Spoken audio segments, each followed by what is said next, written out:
மீண்டும் வாலாட்டும் பாகிஸ்தான். வங்காள விரிகுடாவில் நுழைய திட்டம். 55 ஆண்டுகளில் இதுவே முதல் முறை. பாகிஸ்தான் கடற்படை வங்காள விரிகுடாவில் தனது ஹங்கோர் நீர்மூழ்கி கப்பல் மூலம் மீண்டும் நுழைய முயல்கிறது. சுமார் 55 ஆண்டுகளாக இந்த பக்கமே வராமல் இருந்த பாகிஸ்தான் திடீரென வங்காள விரிகுடா பக்கம் வர என்ன காரணம்?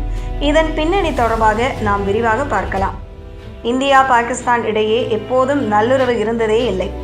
எல்லை தாண்டிய பயங்கரவாதத்தை பாகிஸ்தான் ஊக்குவிப்பதே இதற்கு முக்கிய காரணமாகும். இதற்கிடையே கடந்த 55 ஆண்டுகளுக்கு பிறகு முதன்முறையாக பாகிஸ்தான் கடற்படை வங்காள விரிகுடா பக்கம் எட்டி பார்த்திருக்கிறது. ஹங்கோர் என்ற பெயர் இந்திய பாகிஸ்தான் கடற்படை வரலாற்றில் ஒரு மறக்க முடியாத வடு. 1971ஆம் ஆண்டு போரின் போது பாகிஸ்தானின் PNS ஹங்கோர் நீர்மூழ்கி கப்பல் இந்தியாவின் INS குக்ரி போர்க்கப்பலை தாக்கி மூழ்கடித்தது. சுதந்திரத்திற்கு பிறகு இந்திய கடற்படை கப்பல் ஒன்று போர்க்காலத்தில் மூழ்கடிக்கப்பட்ட முதல் நிகழ்வு இதுவாகும்.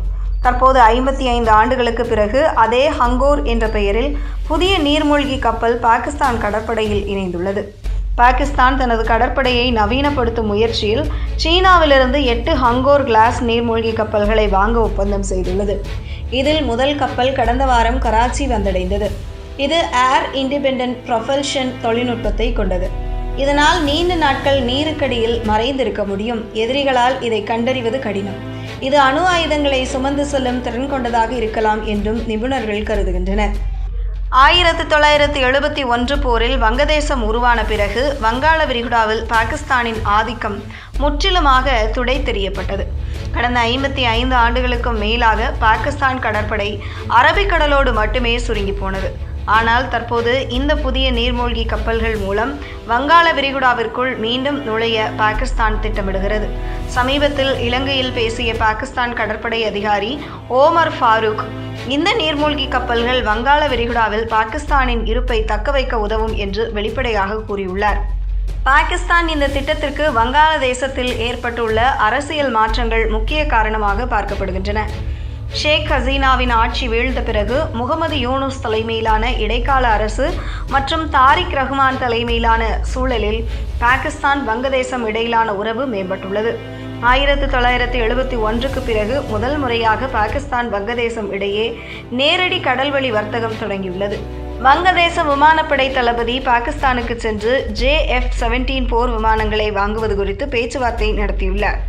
1971க்கு பிறகு முதல் முறையாக 2025 நவம்பரில் பாகிஸ்தானின் PNS சைஃப் போர்க்கப்பல் வங்கதேச துறைமுகத்திற்கு வந்து சென்றது. இந்த மாற்றங்களை இந்தியா கூர்ந்து கவனித்து வருகிறது.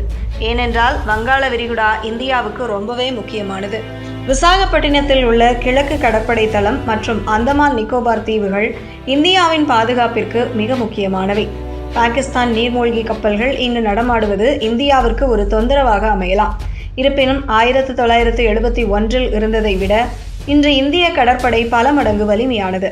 இந்தியாவிடம் அணுசக்தியால் இயங்கும் நீர்மூழ்கி கப்பல்கள், 2 விமானம் தாங்கி கப்பல்கள் மற்றும் நவீன கண்காணிப்பு வசதிகள் உள்ளன. பாகிஸ்தான் தனது பழைய ஹங்கோர் வெற்றியை அடையாளமாக வைத்துக்கொண்டு மீண்டும் வங்காள விரிகுடாவில் கால் பதிக்க முயல்கிறது. வங்கதேசத்துடனான அதன் வளர்ந்து வரும் உறவு இதற்கு பாதையை அமைத்து கொடுக்கிறது. அதே நேரம் பாகிஸ்தானின் நடமாட்டத்தை இந்தியா கூர்ந்து கவனித்து வருகிறது. சிறிய தவறு செய்தாலும் இந்த முறை பாகிஸ்தானுக்கு தக்க பாடம் புகட்டப்படும் என்பதில் சந்தேகமில்லை.